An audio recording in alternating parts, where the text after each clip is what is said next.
şekilde geldik. Bura ayağımızın içiyle. Başımız yukarıda. Başımız yukarıda.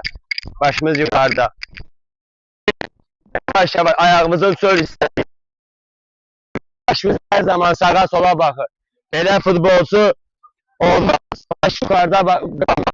Sağa sola bak. Geldi.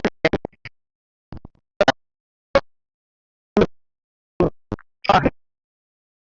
Bak. Hırda hırda ayak. Çö, baş sağda. Hop dedim. Yavaş yavaş.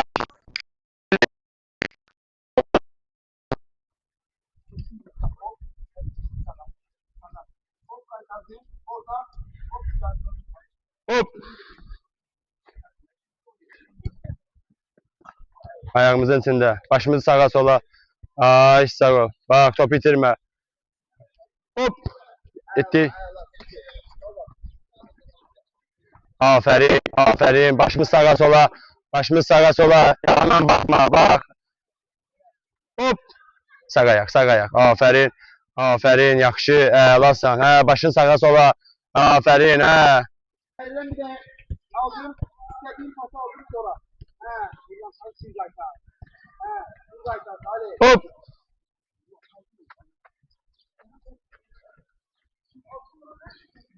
Ay sağ ol. Sağa sola bak. Hə, aferin Zaur. Hop.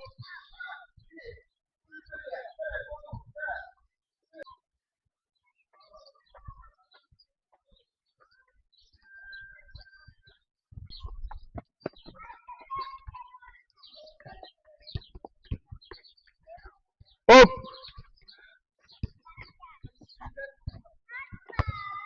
Şimdi sol ayağımızı istifade edeceğiz. Hop. Ha.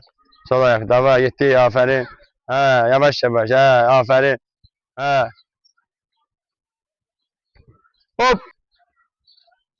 Aferin Okan. Baş yukarıda Okan. Topa, ha, topa dokun. Aferin. Hop.